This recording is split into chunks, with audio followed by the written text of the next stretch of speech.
Crunch. This is a word that is often associated with the video games industry. Games are pretty difficult to make and often have these really strict deadlines that require a lot of developers and employees to work overtime in order to complete a game on time. And more often than not, crunch is a result of just bad management, plain and simple. And one game studio that is guilty of this kind of practice is Naughty Dog. Now, everyone knows Naughty Dog at this point, Uncharted, Last of Us, you name it. They're really renowned in the video games industry, and people would like to think that they can do no wrong because they ultimately make these amazing games.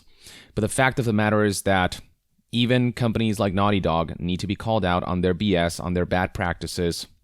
And Naughty Dog is very much guilty of crunch that has led to some horror stories.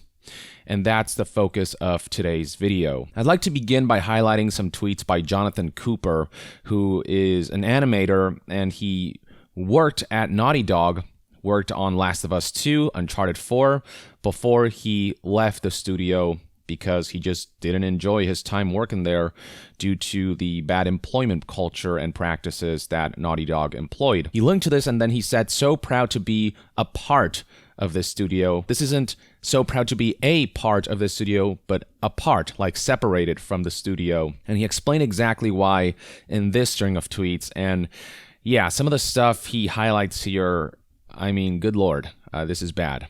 So here's what Jonathan Cooper had to say. "When I left Naughty Dog late last year, they threatened to withhold my final paycheck until I signed additional paperwork stating I wouldn't share their production practices. They finally relented when I assured them that was most likely illegal."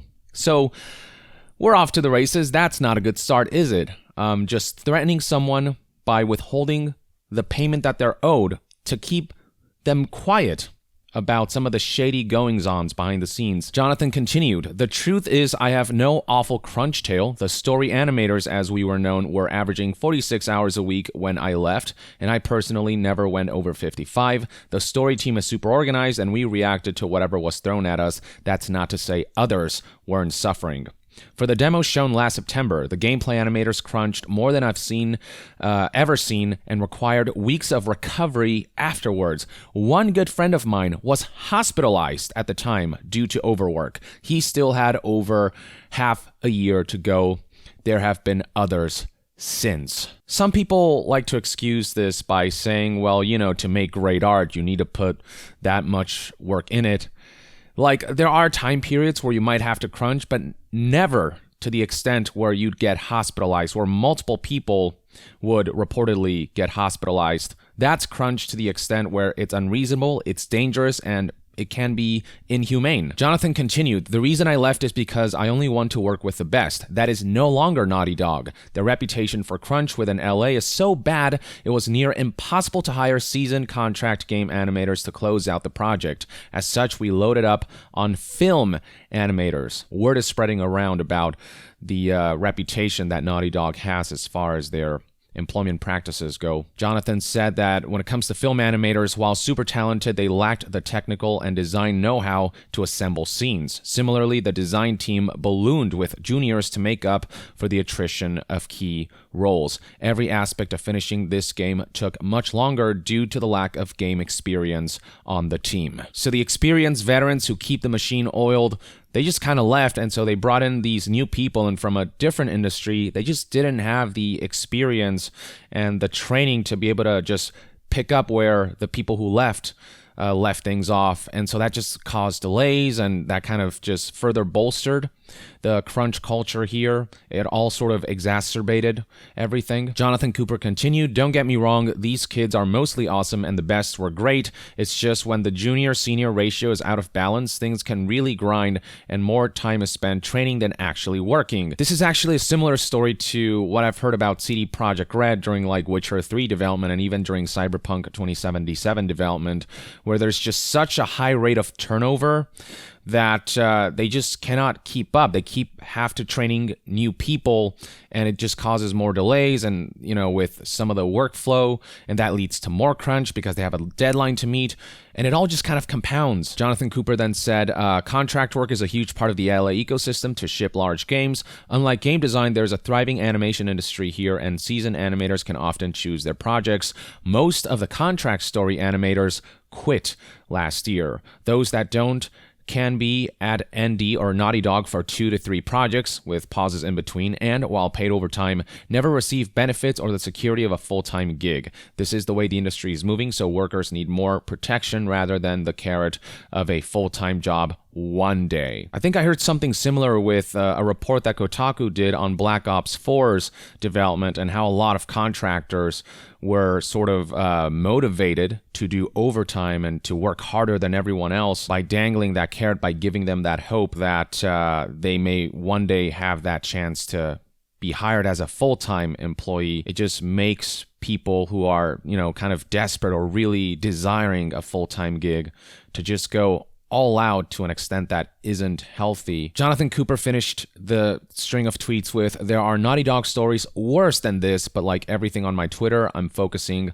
on animation." That's crazy. This is pretty bad on its own, what he said in this string of tweets, but the fact that there are even worse stories out there that we don't even know of, good lord. Jonathan continued, "For Last of Us 2 fans, the game should turn out great with industry-leading animation. I would just not recommend anyone work at Naughty Dog until they prioritize talent retention. Ultimately, Naughty Dog's linear games have a formula that they focus test the shit out of them. While talented, their success is due in large part to Sony's deep pockets funding delays rather than skill alone. A more senior team would have shipped Last of Us 2 a year ago." So that's some pretty scathing insight right there. Information that I'm glad Jonathan shared, because as much as I am in love with Naughty Dog's games, I think it is important that they can achieve that level of quality while treating people like people, These aren't tools to just exploit however you want. These are human beings with lives, with a certain breaking point, and Naughty Dog is just pushing way too far, and there's just got to be a better way to do this. In the long term, this is just going to have such an adverse impact on Naughty Dog and its ability to make high-quality games, because at the end of the day, the people who make those games, it's the talent that right now is leaving, and the talent that is kind of staying away from Naughty Dog as word begins to spread about their reputation. So they really need to overhaul the way they do things and realize that the current way they're doing things shouldn't be the norm. That then brings us to Jason Schreier's latest investigative report on Naughty Dog's crunch culture. He's actually done this before with Uncharted 4, but he's doing that now again with Last of Us Part 2, and things just haven't changed all that much. Naughty Dog continues to be dead set on their current methods, and, there's only so long they can keep this up. So the headline reads, "As Naughty Dog crunches on The Last of Us 2, developers wonder how much this approach can last." So here are a few tidbits and quotes from the article that I think are worth highlighting. So here's an excerpt from one Naughty Dog developer who told Jason, "This game is really good," speaking about Last of Us Part 2, "but at a huge cost to the people." The article then highlights how Naughty Dog and crunch are synonymous, how Naughty Dog has this culture of perfectionism, but to an unhealthy extent that it comes at a human cost. Then scrolling further down, the article talks about how many developers consider Naughty Dog to both be the best and worst workplace in the world, because on one hand, you get to design and be a part of one of the most highly acclaimed games in the games industry, but on the other hand, as the article put it, it also means working 12-hour days or longer, and even weekends when the studio is in crunch mode, sacrificing their health, relationships, and personal lives at the altar of the game. Here's a quote from a former developer who said, "They try to take care of you, providing food, encouragement to go and take breaks, but for the most part, the implication is get the job done at all costs." The result is this high rate of turnover,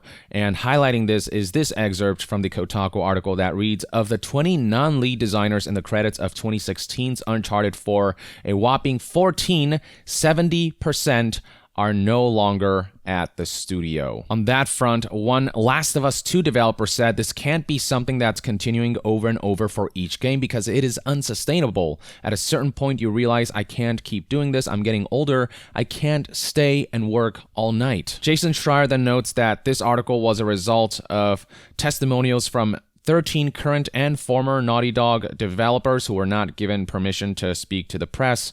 And this, I guess, kind of harkens to the way Jonathan Cooper here was threatened to not be given his paycheck if he spoke out. And then when Jason reached out to Sony and Naughty Dog for any sort of comment, they flat out refused to comment, which I guess isn't all that surprising.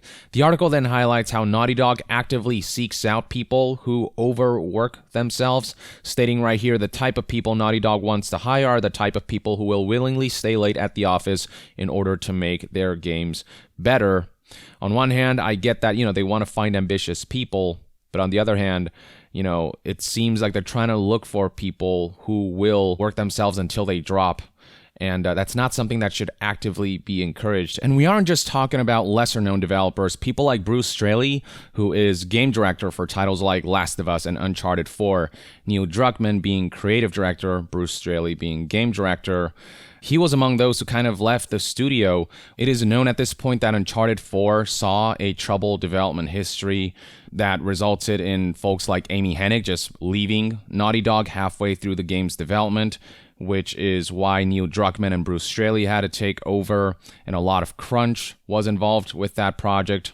So on October 2016, when Bruce was interviewed by Jason Schreier, he told Jason that he was hoping to mitigate crunch for the next game in one way or another. But then 2 months later, after that interview, that happened 5 months after Uncharted 4's release, Bruce Straley left Naughty Dog.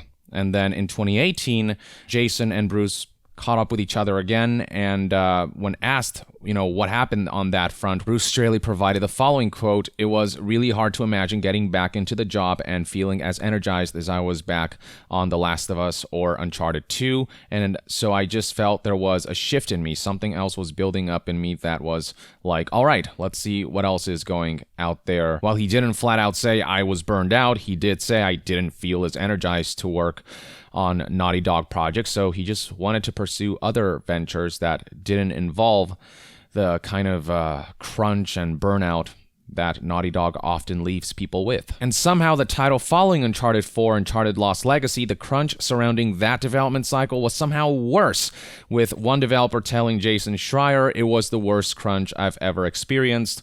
And now with Last of Us Part 2, here we are again. Now it would seem as though Neil Druckmann did attempt to mitigate crunch for The Last of Us Part 2 to prevent a situation like Uncharted 4. One developer said they honestly felt like they had figured out a way to not have to crunch as much, that worked out a lot of the beats of the game and all the features ahead of time. They at one point realized that some of the early decisions just didn't end up panning out the way they thought. It wasn't as good as they thought it was going to be. According to Kotaku, parts of the narrative weren't resonating with players who said they weren't fond of characters that the writers hoped would be likable. Druckmann and the other leads started scrapping and revising, and then a developer said that's where changes were happening. We need to add some stuff here so that it tells more of this story or gives you more narrative beats.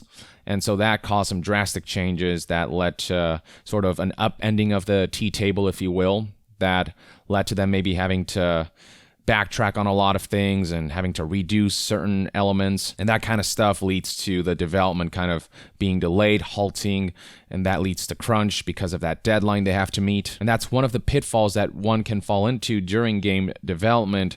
As Jason's article noted here, one of the most challenging parts of any video game's development is that even features that sound incredible on paper might turn out to feel awful to play, and that can lead to a lot of wasted work or additional work. And then on top of that, it's also difficult to resist the urge to add good ideas as they come up throughout production. And so with a game like Last of Us Part 2, something like that happened where the game just kind of got bigger and bigger and more ambitious. So developers just had more and more on their plate, and they had, less and less time to do it as the deadline approached. And as far as Last of Us Part 2 specifically goes, it reads right here that by the end of 2018, most departments at the studio were in crunch mode. A large part of that had to do with what Kotaku calls pipeline clogs, where one delay leads to other things being delayed. So in this paragraph, there's talk of directors being stuck in meetings, so they can't check out a build until later, and that means that they can't progress further, and that lack of progress means that other people who need certain information or, certain things done, waiting for that, they can't proceed forward, and so that just all kind of clogs up the pipeline. It all kind of builds up and leads to further delay and further crunch. And as one developer from Naughty Dog put it, there's a lot of pushing your current workload aside to meet these real-time demands that come across your desk. Do this thing you weren't planning for, that other thing you weren't planning for, plus what you were planning for. And then as far as developers, technically not being told that they have to crunch, but feel obligated to regardless, here's how one former Naughty Dog developer put it. You feel obligated to be there later because everyone else is there later. If an animation needed to be put in and you weren't there to help the animator, you're now blocking the animator, and they may give you grief. It may not even be spoken, it may be just the look. Man, you totally screwed me last night by not being here at 11 p.m. That's the thing about crunch a lot of people don't understand, is that it is an unspoken thing. It's not written in the rules and in your employment contract or whatever that you have to crunch. They keep saying, oh no, the developers are free to do whatever they want. Our employees, if they want to go home, they can totally go home. But it is in a low-key but tangible way frowned upon when you decide to leave on time rather than stay later like everyone else is. And that may, kind of kill your chances of getting a promotion because the higher-ups might see you leaving on time as, lacking ambition. And so there's the pressure of, if I want to get ahead, I need to stay later than everyone, show that I'm willing to work as hard, if not harder than everyone else. And then this trying to one-up each other, and the whole, getting nasty glances if you do leave early or on time. Like, that stuff is what pressures people into crunching because it is expected in an unspoken way. And so that's kind of a common theme, not just in Naughty Dog, but throughout all of these different crunch stories we have heard for numerous game development cycles. It was also cited here that Naughty Dog has no production department, unlike many other studios, which is a double-sided sword. On one hand, that does come with a lot of creative liberties, but on the other hand, it also comes with a lack of focus, with everyone kind of doing their own thing and wanting to add their own stuff. It can lead to a situation where, quote, nobody's there to keep the developers of The Last of Us 2 communicating or stop them from changing things for the sake of change. So giving everyone too much free rein can be a bad thing. There has to be some level of control over what's going on, some level of oversight. So the culmination of all of this is that Naughty Dog has seen a bunch of departures over the past 5 years. Those departures leave certain holes that cannot be filled quick enough or are filled with people who don't have the training and don't synergize with the studio quite as well because they're newcomers. The article then talks about the design department in particular. Veteran Naughty Dog employees describe the design department as a sea of unfamiliar faces, and the company fills these roles with less experienced staff, which only contributes to the problem and creates this vicious cycle. The way one developer described this vicious cycle is, it's been a little bit of the blind leading the blind as we go in circles and find our way type of situation. And then there's also a morale issue where the newcomers are expected to perform as well as the veterans who have been there for years, even though, they're just getting their bearings, and, that leads to demoralization.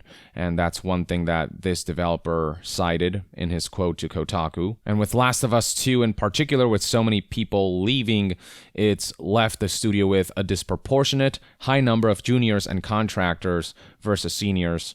And so it's this quantity of employees versus quality of employees situation that, quote, perpetuates many of the problems that caused senior staff to leave. Now, we did eventually see Last of Us Part 2 get delayed by 3 months to May 29th, 2020, but it should be noted that this isn't a relief for developers because at the end of the day, they have to go at the same pace they have been going, just for 3 months longer. It's just an extended crunch rather than a reduced one. It's sustained crunch. As one developer told Kotaku, people thinking the extension is somehow to relieve stress or the workload on the team are wrong. The first thing that they wanted to reiterate is that we aren't slowing down the pace. And here's a quote from another developer who also noted that Naughty Dog hires people who have that willingness to push past their working hours to go overtime to work more than everyone else, for better or for worse. So it wouldn't be unusual to see stuff like people with bad coughs coming into work, and this is before the recent pandemic.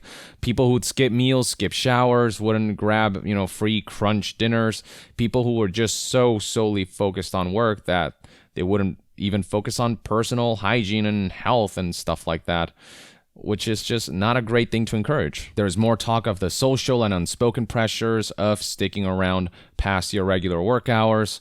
And then there is mention of how there are some people at Naughty Dog who are fine with this culture because they're paid well, treated fairly, and given extensive time off at the end of production.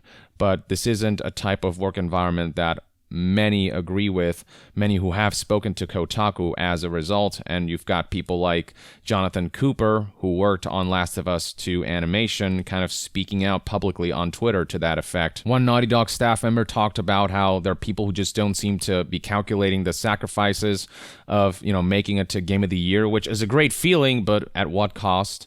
Another Naughty Dog developer said that Naughty Dog hasn't known success in any other way, so they believe this is the only way to achieve it. It's this mindset of why fix what ain't broken, and yes, while they produce results, they don't realize that the process of getting to those results the way they have been doing it is so just inefficient and detrimental, and they're making their lives so hard for themselves. And that's why there are some developers at Naughty Dog who have a part of them that wishes a game like Last of Us Part 2 would fail, so that Naughty Dog would take a step back and say, okay, something went wrong here. What went wrong? What do we need to change? Because this continued level of success is making them stubbornly stick to their current ways, instead of realizing that there is a way to improve the process to get those same results without the level of hardships that they're making their employees endure. This is a sentiment that was also expressed by BioWare developers. If you look at Jason Schreier's investigative report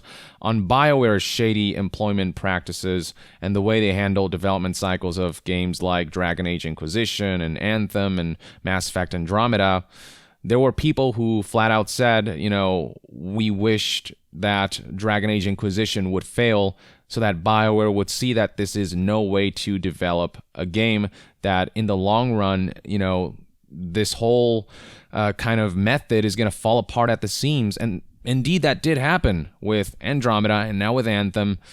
And something similar might happen with Naughty Dog if they continue in this way. And that's why it's so important that people speak out, that stories like this are disseminated from, people like Jason or Jonathan Cooper, an ex-Naughty Dog developer who's speaking out. These kinds of stories need to be told in order to see Naughty Dog improve. Because at the end of the day, we love the products that Naughty Dog puts out there, and I genuinely believe that Naughty Dog has the best intentions of just like making the best game possible that the customers and the fans and the community will absolutely love and enjoy, but there has to be a better way. To finish things off, here's an interesting anecdote from David Szymanski, creative director of Dusk, when somebody brought up a pretty common mentality of, well, it's like a championship winning sports team. Every player knows what is expected of them to compete at that level. To expect the entire team to put less in over one or two players is ridiculous. If you're not willing to be the best, don't try to hang with the best. People basically saying, well, you have to crunch that hard to get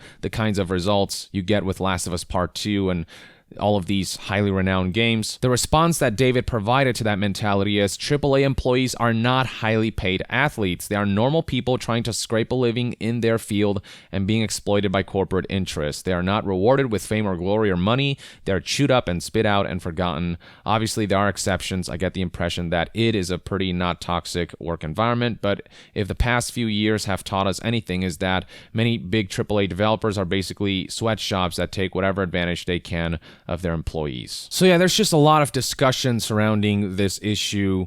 Crunch is unfortunately too big a part of the games industry right now, and there has to be a way to mitigate it, whether it's through unionization, whether it's through just calling out developers who engage in these types of practices and having this be public knowledge so that they'll take a long, hard look at themselves and hopefully change for the better, whatever it is. At the very least, it is important to keep in mind what goes on behind the scenes, that it's not all sunshine and rainbows when making a game like Last of Us Part 2. Even renowned developers like Naughty Dog can fall into this trap of stubbornly sticking to a process that is unhealthy and inefficient, despite it producing good results in the long term as a result of talent. But that talent is trickling away, and the rate at which talent is trickling away is happening faster and faster. And there's only so much patching up you can do by just hiring a bunch of junior employees. That's only going to take you so far. So here's hoping that these kinds of reports and stories and anecdotes kind of spreading across the internet, hopefully this will all ultimately lead to positive change.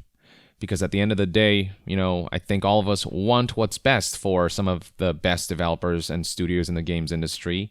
We want the best for not just the games that they output and the studio's reputation, but also the people working in those studios that often go forgotten. The people need to be healthy, they need to be happy, and they need to be motivated in order for a game to have their best work put into them and for the game to be the highest quality possible. It's the talent that makes the games. But yeah, this is one man's take on this whole situation. Let me know in the comments below what your thoughts and opinions are on Jason Schreier's investigative report and Jonathan Cooper's string of tweets in regards to Naughty Dog's crunch culture. Drop a comment, and to be further updated on all things gaming news, reviews, and discussions, stay tuned right here on Young Yeah. I'll see you guys next time.